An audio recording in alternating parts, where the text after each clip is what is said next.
Tonight, I've got 4 of the scariest stories you'll ever hear, stories that get darker with each one. So turn off the lights, get comfortable, and make sure you're not alone. Before we start, tell me in the comments, where are you listening from right now? And more importantly, are you alone?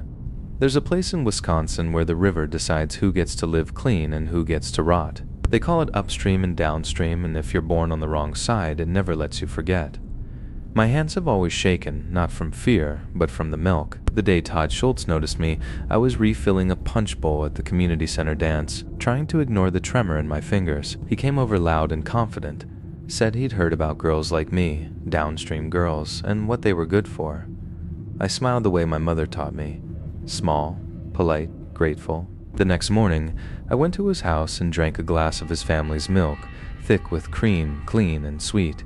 For the first time in years, my hands stopped shaking. That's when I understood I wasn't there for Todd. I was there for what he had. Downstream, the water was poisoned by the plant upriver, something the government called vital and we called a curse. God got into everything, our cows, our food, our bodies. My mother's hands trembled, my father lost his teeth, and no one dared complain. But upstream, everything was pure. Todd wasn't kind. He mocked me, touched me without asking, reminded me I was lucky he even looked at me. Still, I stayed. I laughed when he laughed, endured when he didn't, because every morning there was clean milk waiting, and my body slowly healed. I married him 3 months later under soft lights and sweet cream frosting, telling myself I could live with who he was. But after the wedding, his temper sharpened, plates thrown, doors slammed, his weight on me at night without a word. I told myself it was a fair trade, pain for purity, until one day it wasn't. I went back home and my mother gave me cheese, wrapped carefully, like something precious. I brought it back and mixed it into Todd's eggs the next morning. He loved it, said it tasted real. That was the first time. After that, I found ways to bring more. Curds, cheddar, slices, melted into sandwiches. He never noticed, only asked for more of my special recipes. Slowly, the tremor came. First a flicker in his fingers, then a shake when he held his coffee, then cards slipping from his hand at poker night. He laughed it off, blamed the beer, never once thinking about where the food came from. I held his shaking hand under the table with mine, steady now, and he squeezed back. At night he told me I was the best wife, that he didn't deserve me. Maybe he was right. Now, when I lie awake beside him, I listen to the quiet sounds of the farm, the distant cows, the clean water flowing somewhere beyond us. Up here, everything is pure, and some curses, they don't disappear. They just find a new direction. There are places so far off the map that even your phone starts to give up on you, and Egypt, Kentucky is one of them. I was on my way there, losing signal with every mile, trying to confirm the address with Tony over a crackling call, something that sounded like 666 Chainsaw Lane. I laughed it off at first, thinking it had to be a joke. But the deeper I drove into the Appalachian woods, the more the world seemed to disappear behind me. No streetlights, no houses, just trees closing in like they were swallowing the road whole. By the time I found the rusted mailbox marked 666, stuffed with old newspapers, I already felt like I'd driven somewhere I shouldn't have. The house sat far back down an overgrown dirt path, rotting wood, boarded windows, the kind of place that looked abandoned, but wasn't. I almost stepped into a bear trap on the way to the door, which should have been my sign to leave, but I didn't. I knocked, and when the door creaked open, I saw him, John Doe, towering, silent, wearing a filthy apron and a hockey mask that hid everything except a pair of gray eyes that didn't blink, didn't react, just stared straight through me. Still, I did what I always do. I smiled, launched into my sales pitch, joked about buying his property, tearing it down, turning it into some overpriced tourist trap. He didn't say a word, just turned and walked inside, leaving the door open like an invitation, so I followed. The house was empty, no furniture, no warmth, just space and silence. The kitchen had a sink full of clothes and gnats hovering over dirty cookware. A bedroom down the hall had handcuffs bolted into the walls and stains on the floor that looked too dark to be anything but dried blood. And still I kept talking, kept smiling, kept pretending everything was normal, because that's what I'm good at, selling, no matter what's in front of me. Then he took me to the basement. 5 locks on the door, a smell so foul it burned going in. When the light flickered on, I saw them bodies, piled in the corner like discarded trash, dead, rotting, proof of exactly what kind of man stood in front of me. And somehow, I didn't stop. I didn't run. I didn't even question it. I just adjusted the deal in my head, added another 0, told him we could work with it, because in that moment, none of it mattered more than closing the sale. We went back upstairs, I shook his hand, finalized everything, even signed for him, and walked out like it was just another day on the job. By the time I got back on the road and my signal returned, Tony asked how it went. I told him the truth, smooth as butter. He thought I was going to confess something horrible, something that would finally shake me. But all I could think about, all I could say, was how inspired I felt. Minimalism, clean, living, a fresh start, because the real horror wasn't the house, or the traps, or even the bodies in the basement. It was the fact that I saw all of it and still believed I was good at what I do. Every year, my birthday ends the same way. The candles burn down, the laughter fades. I go home, and the second the clock hits 3:27 a.m., I sit upright in bed and wait for it to begin. The breaking. Bones cracking, twisting, reshaping beneath my skin, the wet, sickening sounds of something inside me rearranging itself while I lie there and endure it. It's been happening my whole life.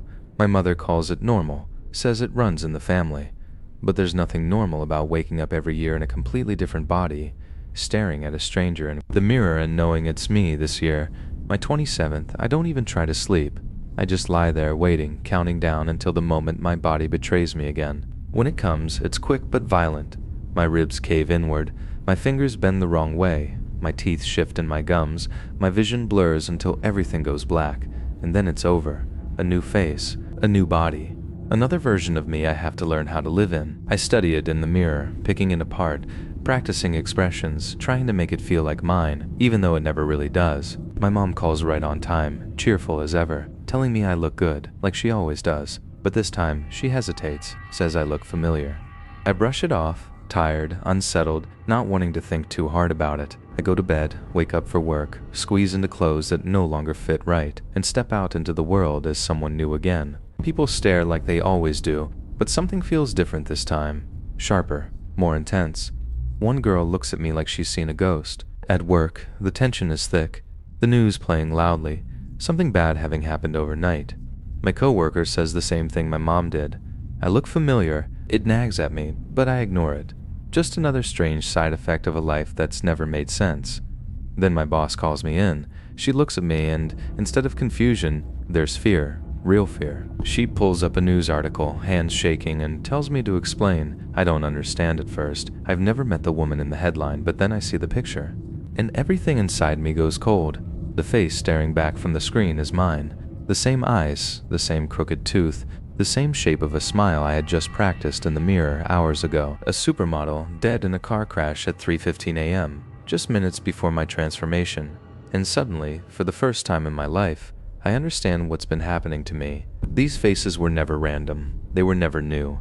I'm not becoming someone different every year. I'm becoming someone who already existed, someone who just died. And as I stare at that lifeless face on the screen, my face, I can't stop the thought that claws its way into my mind, louder than anything else. If I've been living in the bodies of the dead, then what does that make me?